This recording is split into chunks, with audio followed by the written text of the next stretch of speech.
Snapper, morning. What's going on? We're going to do a mini lesson today. It's going to be a quick one. It's going to be about living bigger. It's going to be about how to play a bigger game of life, and I'm going to talk about some of the things that I see hold people back. And it starts with this. It starts with this understanding that not many people fully have understood yet. Support and challenge are conserved. The more support you get in your life, the more challenge you're going to get in your life. They're linked, they're balanced, they're conserved. We split them in our mind. We very creatively split them in our mind and we become consciously aware of supports and unconsciously aware of challenges. But in reality, when we pull them out of our unconscious, they're always there. Or vice versa, depending on the person, depending on what they're trying to achieve, by the pattern that they're running. There are victim mentality people who think that they have more challenge than support. They don't. They're balanced and conserved. What's happening with the victim mentality is that they're more conscious of the challenges and they're unconscious of the supports. Support, challenge. The more support you get, the more challenge you get. Most people don't understand that they're linked. Another way of saying support and challenge is praise and reprimand. Praise and reprimand are balanced and conserved also. The more praise you get, the more reprimand you get. Whenever you get a celebrity or someone really big who has a lot of people who infatuate over them, take Justin Bieber for example, he gets a lot of praise. You can bet your bottom dollar that he's going to have a lot of challenge as well. He's going to have a lot of reprimand. He's going to have people dedicated to hating on him, sending him death threats, just being a Bieber hater, right? Most people judge that. I used to judge that. There's nothing to judge. That's perfect divine order. That's the universal balance. You need both. You need both to grow. You need support and you need challenge. You need both of them to grow. If you have too much support, you become weak and independent. If you have too much challenge, you become harder. Here's the thing. Most people are praise slaves. They're craving praise. They crave support and they go after it. They go after it with everything they've got. They subordinate to parents, teachers, peers. They subordinate to everyone around them because they want the praise from that authoritative figure. They could take unlimited, there's no cap on how much praise they could take. When you're a praise slave, you could just take it all in. You love the praise.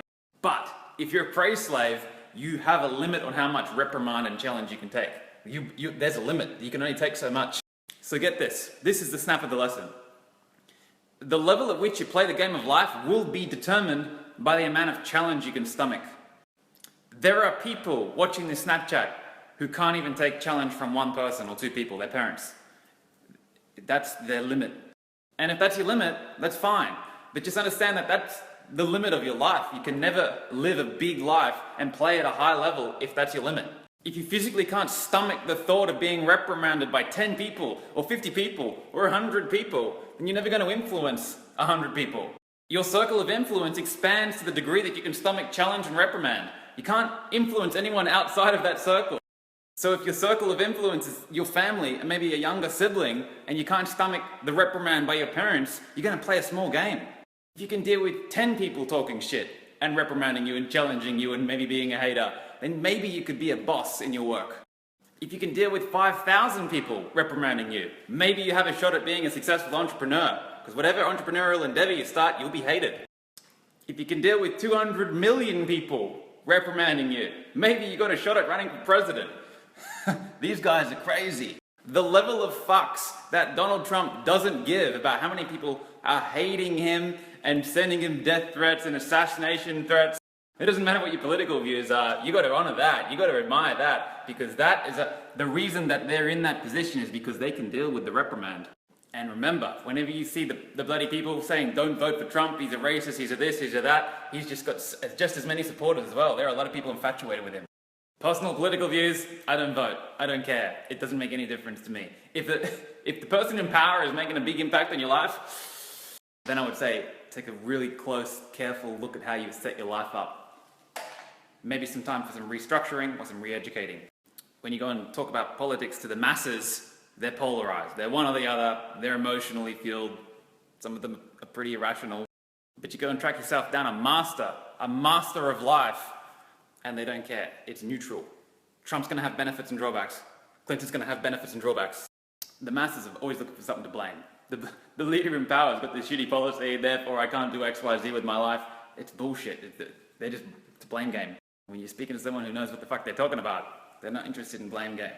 The masters of life, what Zig Ziglar used to say, there's a book called See You at the Top by Zig Ziglar. Go get it. Zig says, take no credit, take no blame, just keep focused on chief aim.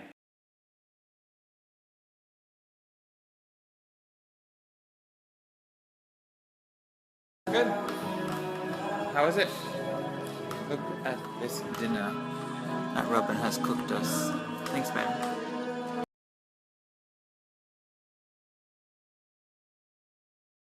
The keys for the basement? Yeah, there's keys for the car. Yes. This is what we're going for a night drive.